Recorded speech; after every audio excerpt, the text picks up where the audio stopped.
Welcome back to another episode of Behind the Seams.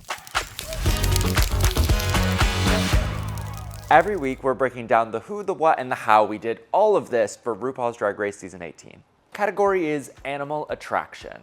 Before we even talk about making this outfit, I think we have to talk about selecting the animal. When we get our list to prepare for Drag Race, we have all the categories that we're tasked with prepping. Some of those categories need additional layers of approval or sign-off. Usually it's because there's some sort of photo or reference that has to be included in the episode, and that has to be purchased for copyright reasons. In order to show you our animal, this was one of those categories. So everybody, within minutes of getting their list, is submitting what animals they want to have, and it is first come, first serve, feast or famine. Mind you, we're in the dark. We don't know what everybody else is submitting, but you just hear that animal's taken. You can't do that. On season 17, they had done sea creatures. So after I had requested to do the peacock mantis shrimp, which I still think would be fierce, we were told no sea creatures. Okay, that's fine.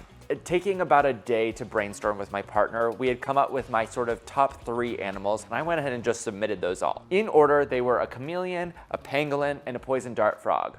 Cut to, all 3 of those walked down the runway. It was so funny in hindsight finding out that both Nene and Juicy had picked animals that I was considering. And the funnier part is that Nene actually had also picked pangolin, but by the time that these were getting selected, those had already been taken. So everybody got animals that worked amazingly well. I think we all looked sickening on this runway. But just a little fun fact that all of our brains were sort of headed in the same direction for animals that maybe other people wouldn't think of. The chameleon, though, is sort of the perfect fit for me as Ciara Myst. Hello, shape-shifting superstar. Duh. As I was sketching out initial designs for pangolin and chameleon, I was looking at silhouette and I realized I wanted to make sure the head of the chameleon really stood out. While chameleons have a beautiful crest, the Jackson's chameleon, well, the males of the species, are called tree triceratops because they have these horns coming off of their head and their nose. I thought it would be kind of funny to have that amazing dramatic silhouette that's associated with the male version of that species, but put it in drag. Hello. I knew that from the front, I wanted this look to serve supervillain, alien, Power Rangers monster, but from the side, really read as animal. This was also an opportunity for me to flex my creature design. Now let's get into how we made this whole thing. This has so many pieces and parts. It was so many phases of work. I think I drove my drag sister Kalinda insane just talking through the 12-step process that it was to make this chameleon. The first thing that I had to do was find the right fabrics for this project. We're talking color shift sequin, we're talking iridescent foil spandex, all of these different textures that I built into a uniquely shaped bodysuit that I patterned and stuffed and padded to give it this animalistic, strange shape. The hardest part of this was building these 3-fingered gloves because once I got my hands in there, I really couldn't do anything else. I needed to pad out the fingertips so they had sort of this bulbous shape to them. So it was all around one of the strangest patterns I've ever worked on. All of these different textures had different stretch to them, so this bodysuit was definitely an exercise in try it on, tailor, try it on again. With the base of the bodysuit and an initial tail sewn out of fabric and stuffed, they were ready to get into paint. Once again, I break out my airbrush. I love my airbrush.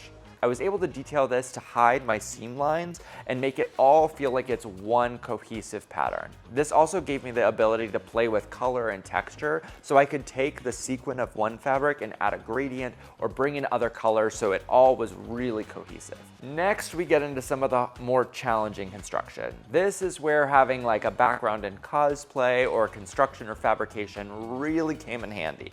We had to make a back piece, we had to make the headpiece, we had to make horns, we had to make eyes, we had to make a fly, we had to make a tongue. A what? Tail. I talked about the tail. Oh, okay. We had to make talons. We had a lot to do.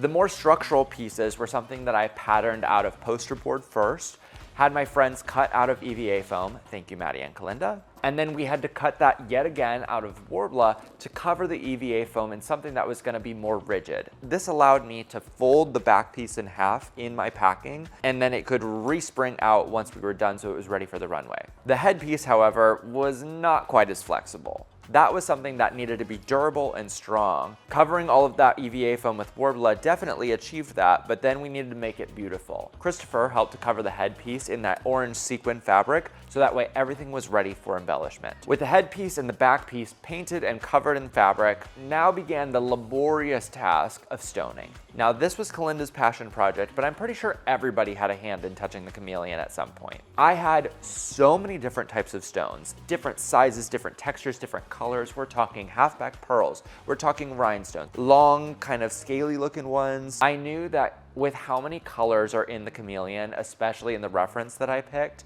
I needed to have all of those come through in a variety of textures. The halfback pearls were my favorite because they really read like the scaly texture on the Chameleon's skin. One of the most tedious tasks was taking all of these tiny little rhinestones and stoning the skin around the eyes on my Chameleon. When I turn my head to the side, you see the Chameleon's eye right there, but from the front, it's a little bit more mysterious. I needed this to look as realistic and draggy as possible, so rhinestones, duh. The horns on the headpiece are made out of pool noodles, Worbla, and PVC pipe. After we shaped and painted these, and they had been all detailed, we once again had to break out the saw and saw them off of the headpiece so that way we could pack it in the suitcase. By using a PVC pipe on the inside, we were able to merge those two pieces together on set. Now the part that everybody's talking about, the tongue. This tongue also was a multi-step process. If you think that the Chameleon is almost done at this point, you're wrong. My friend St. Pussifer is also a special effects makeup artist, and we actually started this process by sculpting a 10-foot long tongue out of clay. Using reference images from different chameleon tongues as well as human tongues, we created a monster complete with texture and veining. We treated this like you would a prosthetic or a latex mask, so we created a mold out of plaster of our sculpt and then brushed on several coats of latex in the House of Waffle. I sewed a very long fabric version of the tongue that was wrapped in this iridescent pink foil spandex and stuffed it with cotton batting and wire. Pussifer and I were then able to peel the latex skin out of our molds and apply it directly to the fabric body pillow that I had made. After myself, Pussifer, Poopshit the Clown, and Brentley Bitch patched the seams across this with a thickened latex, it was ready for paint. This is where I turned it over to Pussifer. I was airbrushing the Chameleon bodysuit, so I turned it over to them to airbrush the tongue. They did a beautiful job airbrushing the tongue, and then I screwed it up. I wanted to have this sort of wet, slimy saliva texture all over the tongue, and in hindsight, this could have been created with Mod Podge or several other practical materials. I goofed and decided that we would mix up silicone, which does not work well with latex. Brushing the silicone onto the latex meant that it wasn't curing, and it started to pull up the paint that Pussifer had so carefully applied. And by the time it started to cure, it hardened. So now I had a rigid, messy, nasty tongue that was not ready for the runway. So something that we had been working on over the span of maybe 2.5 weeks, we now had to do in about a day and a half. We called in reinforcements from our friends Yuzu and Lady Dumpster to stuff a new tongue and to create a new skin to go on top of this. Pussifer banged out this airbrush and it looks even better than the first one. The final piece that literally goes on the tip of the tongue is my draggy cunty fly. This was fabricated by my friend Poncha LaFleur using mostly foam clay, wire, and hot glue. Now, of course, we had to add some lashes because even the fly has to be in drag. Maddie cut out some lovely flyo ones to apply on the top and bottom of our rhinestone eyes. And that's how we made my most involved drag costume ever. Thank you for going behind the scenes with me on my animal attraction, Jackson's Chameleon. Tune in next week. Bye.